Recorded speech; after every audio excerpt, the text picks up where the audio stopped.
um, this session, we're going to learn the graph of an inverse function. Okay, so um, you have here in your module or lesson 11, basically,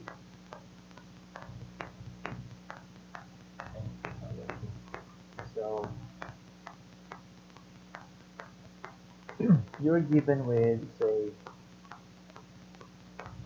um, function f of x. There is no.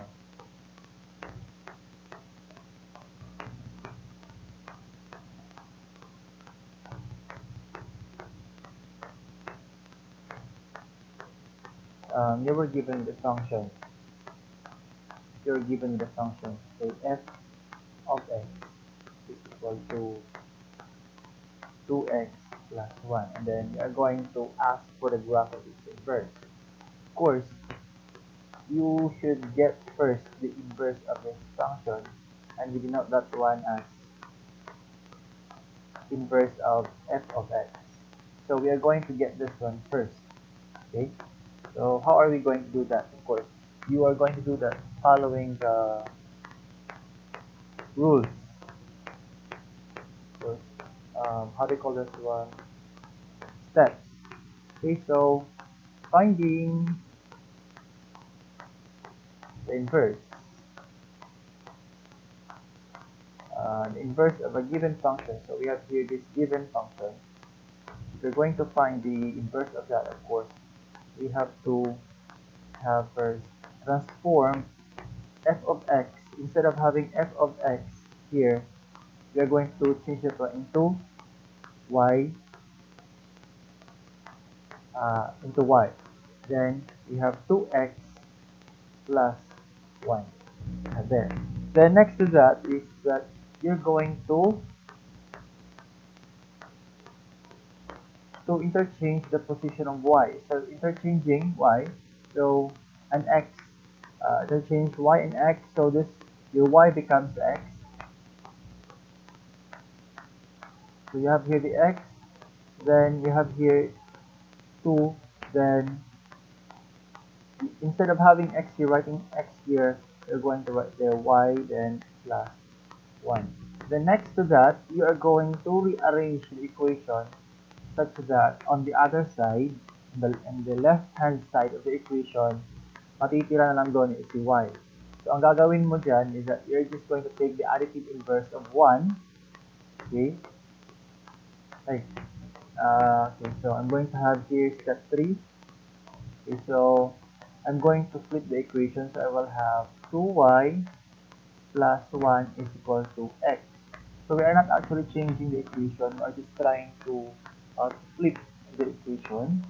So this one is for purposely to easily picture out paano natin ma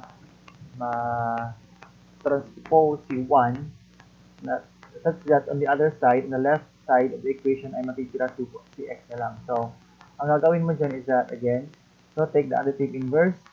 So ililipat mo yan dyan. So tawag dyan dito, kadalasan is transposition. But the proper term for that is actually additive inverse. So you have here for number 4. So matitira na lang si 2y because nilipat mo na si 1. So when 1 is transposed or the additive inverse of 1 is being taken, so magbabago na yung sign ni 1. Okay? That is additive inverse. Okay? Tapos yan, kung makikita mo, mapapansin mo, we still have here 2. So what you're going to do is, i-divide mo both sides ng 2 to express the left hand side as y alone. So kasi magiging 1 na yan eh.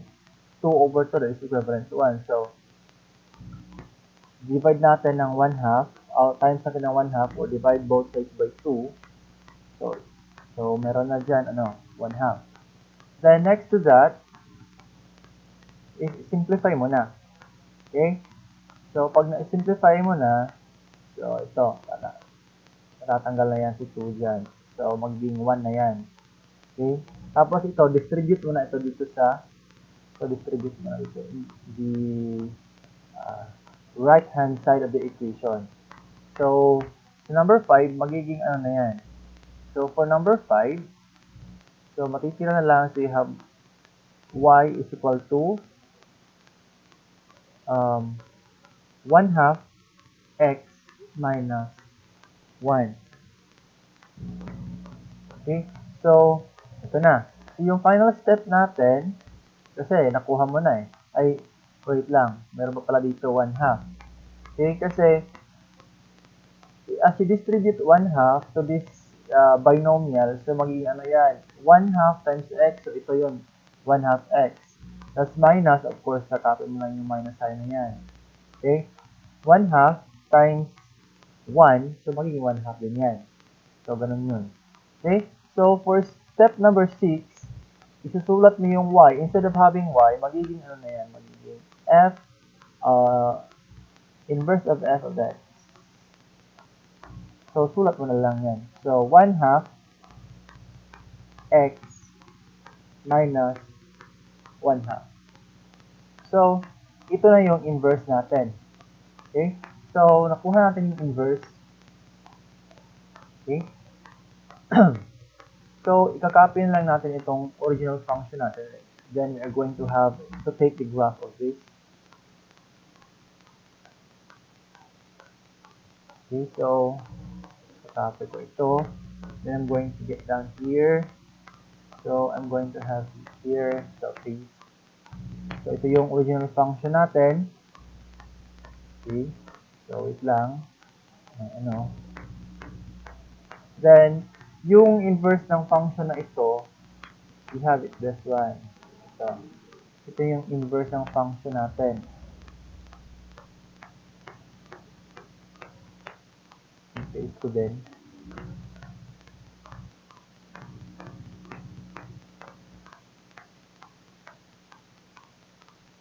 Okay, so ito na yung inverse ng function natin. So, kung mapapansin mo, actually there's a mirror. Magiging, yung graph ng dalawang ito magiging mirror. Okay? So, you have there. So, paano ba mag-graph? Okay. Paano mag-graph? So, gawa muna ako ng grid line. Then, of course, gawa ko ng Cartesian coordinate system para mas maano yung natin yung graph natin. We will have a very good picture of our graph.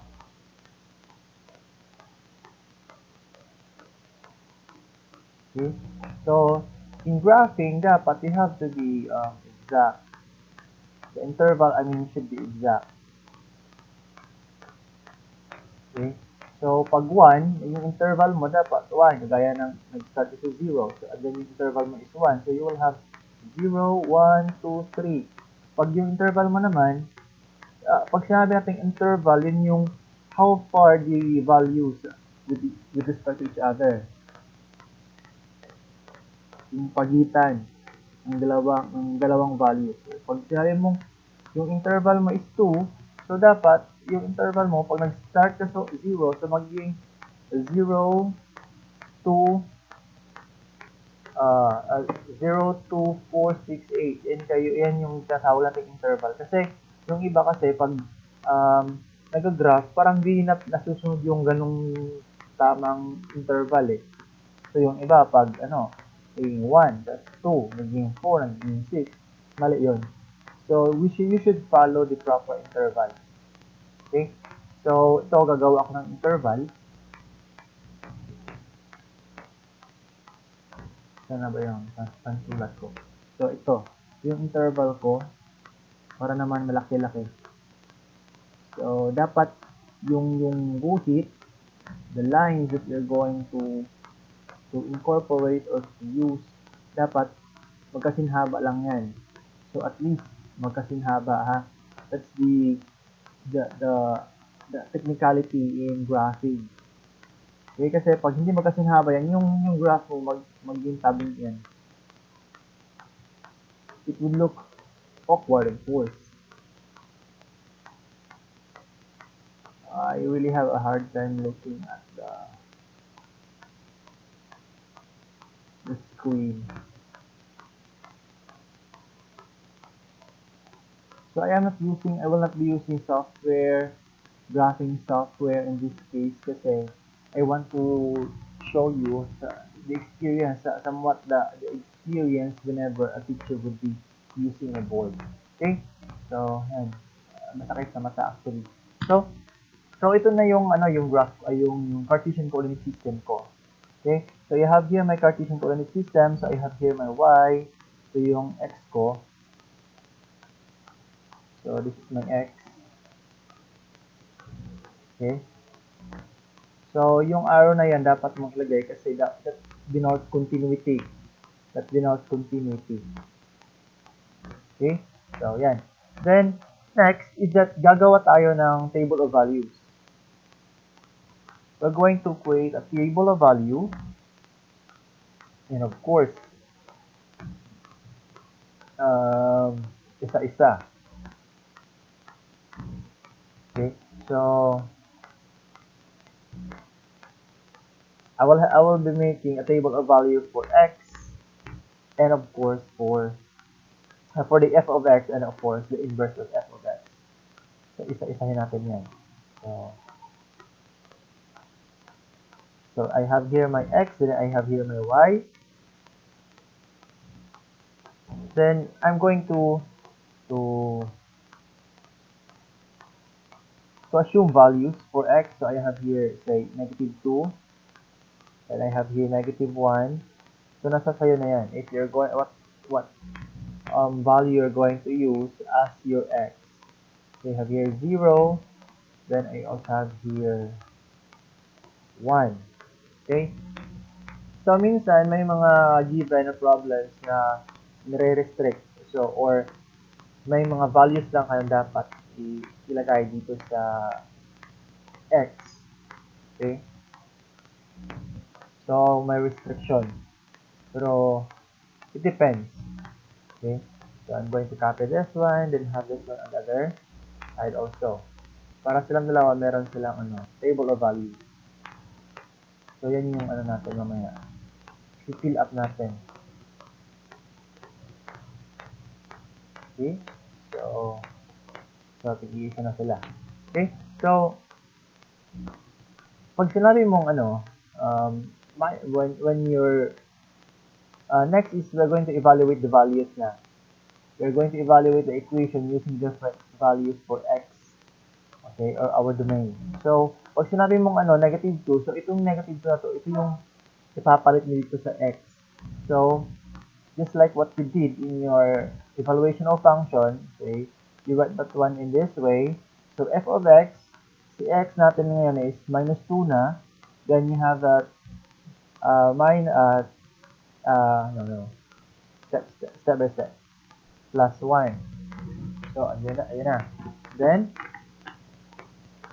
you're now going to substitute the value of x, which is -2. So you will have 2, then -2 plus 1. Okay, so you have 2 minus 2, that is 2 times -2 is -4 plus 1, so magiging -3 yan. So that is -3. So itong -3 na ito, you are going to write that one here. So as the value of your y, that is -3. Then, next naman is that you're going to evaluate the x, the function, using another value, say x. So we'll have, so susulat mo din yan. So f of x,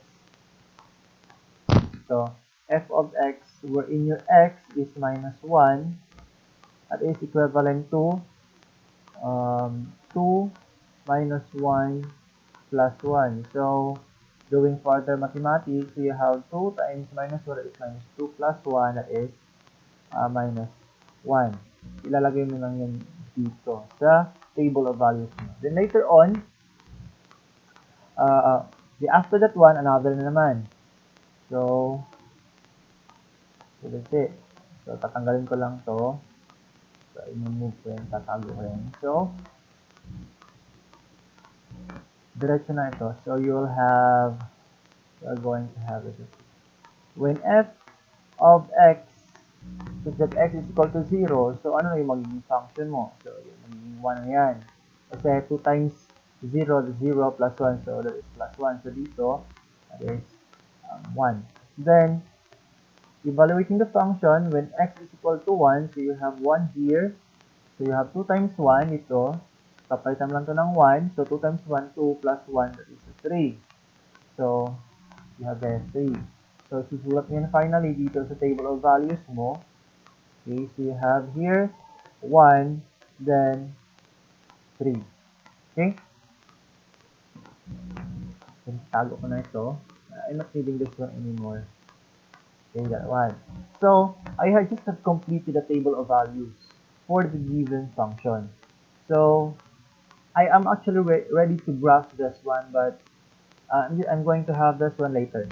Later na lang. So, I'm going to solve first with this one, the inverse of the given function. Okay? So, the same din yung gagawin natin. Okay? So, i-evaluate natin yung function. Okay? So, kunyari, I have here this f minus 1f such that my x value is minus 2. So, I will have 1 half, then substituting it directly to the x variable, so I will have minus 2, then minus 1 half. Okay? So, this one is equivalent to 1. Kasi, 1 half times minus 2, okay, that is equivalent to minus 1. So, magiging minus 1 na yan. Okay, so, minus 1, then you have minus 1 half. Okay, so, kung compute mo lang yan, minus 1 minus 1 half, that is equivalent to yung mixed form natin as 1.5 minus 1.5 or 1 and 1 half. That is equivalent to 1 and 1 half. So, tawag dito is mixed form of fraction. Kung nakakalimutan nyo na yan, so you have to recall that one is mixed form. Pag ginawa mo naman yung how do you call this one? Tawag ito. Improper fraction. So, yung numerator niya mas malaki kumpara sa denominator. So, the tawag yun is improper fraction. Okay? So, you have the minus 1 and 1 half. So, yan yung lalagay mo dito sa table of values mo. So, you have minus 1 and 1 half. Then, you're also going to do another, the same thing. The same thing, you're going to do the same thing with the other variables, values for x. Okay, so, I'm going to erase this one, kasi I don't want to look at it anymore, so I have this one here. Okay, so, so when the value of x is minus 1, then substitute mo lang yan. So, you have 1 half minus 1 minus 1 half. So magiging 1 half minus, kasi you have here, you multiply this one, then you have minus 1 half. So, if you're going to do that, you will have minus 1. You might be asking, paano ba naging minus 1 yan, sir? So, kasi kadalasan kasi hindi alam pag nag-ooperate ng fraction. Minsan nga ako na napakalpak. Anyway. Okay? So, since common denominator itong dalawang to, so you can just copy the denominator. That is equivalent to, that is 2. Then, minus 1, that is minus 2 then. So, you have minus 2. Then, 2 over 2, that is equivalent to 1 times negative sign, so you will have negative 1. So, ibig sabihin, this part here that becomes negative 1. Okay? That's it. So, napakadali lang. So, ganyan lang si function. Talagang pina-function mo yung pinapapa-function yung utak mo. Pero pag wala kang utak na po, dun tayo pang anyway. So, when x is equal to 0, then the same thing, you will have 1/2 times 0 minus 1/2. So, this one is equivalent to 0. So, matitira na lang is negative 1/2. So, yan din yung isusulat mo dyan. Mali. Masyadong sensitive yung pen. So, minus 1/2. Yun lang. Then, complete na natin. Okay. So, tatanggalin ko lang ito.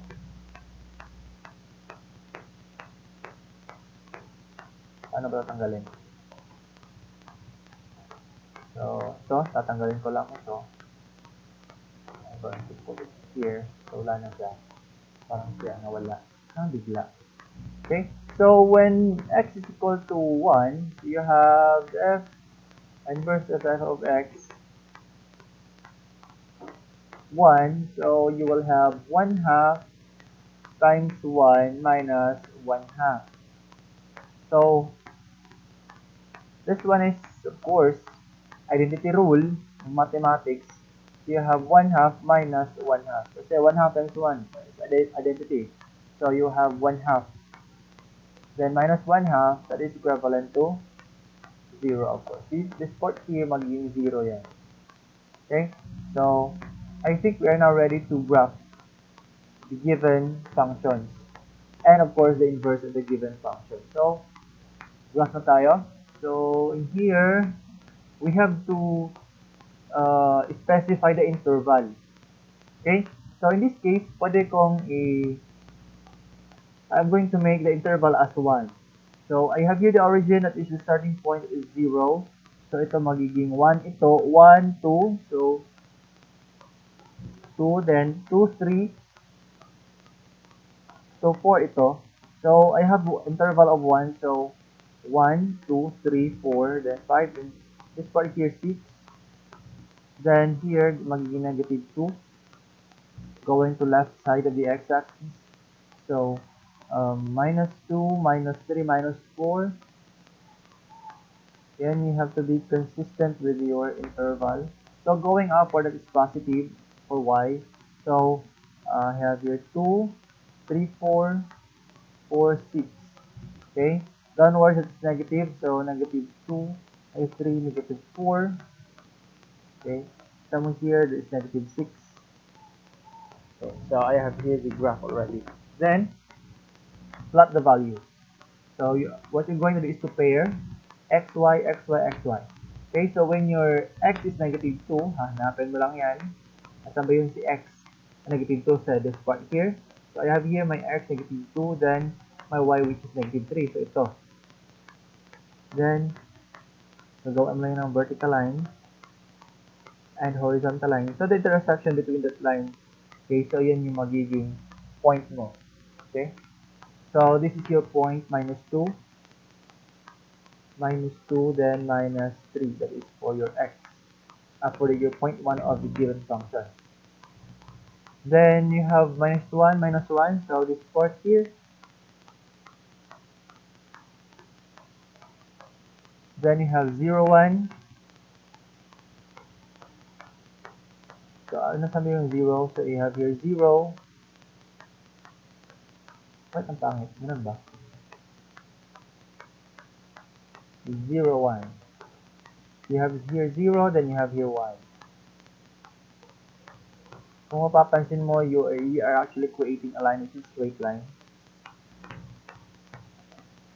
Then we have 1, 3. x1, then 3, then you have it in here. So, ito na yung graph natin. So, the graph is green for the given function. So, graph na tayo. And then, yun. Medyo tabing yung graph ko yung ito. Okay, so, we have here the graph for this function.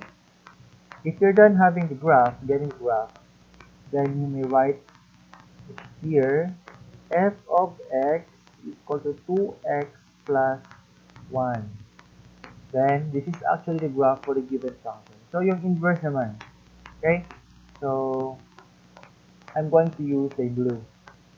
Okay, so, kaya din natin. So, we have, when x is minus 2, you have here minus 2. Then, y is minus 1 and 1 half. So, we have here minus 1, then yung 1 half here. So, yung point that can be defined is somewhere here. Okay. Yung pinakauna na point natin. Then, you have negative 1, negative 1. You have here. Then, we have 0, minus 1 half. 0 minus 1 half, where's 1 half? Somewhere here. So, ito na yung ano natin. Okay. You have here 1 half. I hope you were able to follow the graph, the plotting of points. Then, 1, 0. When x is 1, you have value of y which is 0. So, we have here. Okay. So, yan. Then, we are now ready to create a line, to make a line. Basically, the given function are just but straight line or first order, first degree. Okay, so we have here this given the function, and we have here also the line or the graph. Okay, so we finally write this one as f. The inverse of f of x is equal to 1 half x minus 1 half. So that's the way how you're going to graph the given function. So notice that at y is equal to x, at y is equal to x, mirror itong dalawang ito. So, at y is equal to x, mirror sila. If you're going to fold this one, this part here, this one, this part here will exactly lie on this graph here. And so with this. Okay? So, define natin kung ano ba itong line ito. This is actually y is equal to x. Okay? So, that's the way how you're going to graph a given function. Okay, for the higher order, kasi may iba-ibang graph eh. May iba-ibang function wherein it has different forms. So, meron tayong rational function, and so on. Okay? So, be careful, again, be careful in plotting graphs. So, the domain and the range, of course, for this given function, if this one can assume all the values of x, and so with the inverse of the given function. If this one can assume all the values of y, then the same true with the other function. However, if that is not linear, there will be considerations. There will be say distortion or points or values of x such that it will not yield the value of y or magiging undefined. Okay? So that's it. That's how you're going to graph